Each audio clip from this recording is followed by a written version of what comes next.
Hey guys, we're back with some more whitetail content, and in today's video I really wanted to give a follow-up on a video that we had previously shot.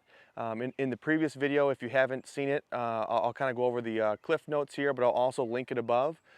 Basically, last hunting season we had diagnosed a problem on this particular parcel. It was the first year hunting the parcel, and we found out rather quickly that there's an area that was not screened appropriately. We have a food plot behind the camera, and about 35 yards behind me is the property line, and our neighbor would drive up and down the property line with his ATV during the season, and any deer that was in the food plot would then scare off and spook back into the timber. And they would eventually filter back out, but every once in a while they would not.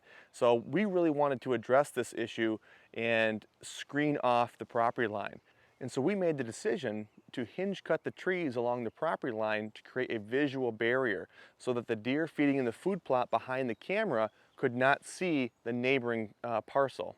I just kind of wanted to give you guys an update to show you exactly how effective something like this can be. I really enjoy seeing the before and after images of things, so that's kind of what I wanted to do here. And so we hinge cut this, I think, in mid-January, and this is what it looks like now in mid-May. So you can see there's not a lot of new growth yet on these trees. Eventually we're probably going to get some shoots coming off the trunk, but as you can see, it's just a wall of green. But basically this is just a visual barrier so that the deer cannot see on the other side of this wall during the hunting season, or really any time. So they'll understand that they're safe on this side of the wall. So creating this hinge cut screen is going to be beneficial to us in more than just one way. Before we hinge cut, all these maple leaves were up in the canopy. Now all of this food is at deer level. Another huge benefit that's just a byproduct of hinge cutting, or really cutting down trees in general, is the amount of sunlight we're going to be getting in this area now. So what you're seeing right now, this is as open as it's ever going to be. It's very thick, but it's only going to get thicker because of all that sunlight hitting the forest floor. We're going to get an explosion of growth. And so that's why I kind of want to do some of these update videos, because if I just did it once a year, you wouldn't even believe me it was the same location. So I kind of wanted to do one now just so you can kind of see what it looks like when everything greens up. And I'm also going to do one in the summer, and then I'll do another one, you know, maybe next spring or next summer.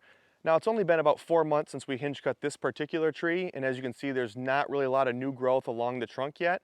But I want to take you to a place in our property that we did some hinge cutting last year, just to kind of give you an idea as to what you can expect in terms of new growth along the tree, so you guys can kind of start brainstorming and get creative to how you want to use hinge cuts as a part of your property plan.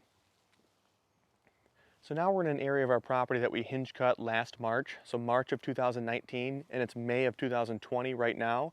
And I just wanted to come over here and show you guys an example of 1 year's worth of growth.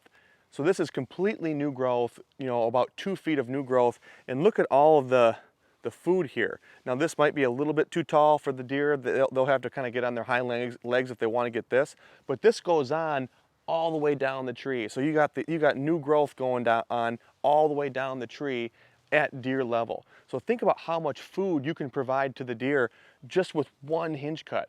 But I will say this, you can't just hinge cut one tree and expect this result. We had to make sure that we took down a majority of the trees in the area to make sure that this spot was getting adequate sunlight to ensure that these guys could put on new growth. If we just hinge cut one tree in the middle of the woods, it might survive for a season. You might have the top on the ground, but you're not going to be able to get new growth like this. And eventually that tree is going to get choked out and die. So yeah, I'm sure I'm leaving things out in this video, but I just kind of wanted to give you guys a quick update on the hinge cut screen, and also show you guys what 1 year's worth of growth can look like, and how much food that you can actually provide your deer, and really how much benefit you can provide the wildlife on your property in general. I don't know much about turkeys, but for whatever reason I do know that they love to roost on these horizontal limbs. That this one happened to land about head high for me, and we kick turkeys out of here all the time. Like when my son comes and rides around in his little tractor, you'll just see turkeys flying out of here. So not only are we providing food and habitat for whitetails, we're also providing it for turkeys, rabbits, all the other songbirds that are on this property. But yeah, if you guys have any questions at all about kind of how we did this, why we did this, or really anything in general, feel free to drop those in the comment section below and I will answer those as soon as I can. But we will see you guys in the next video.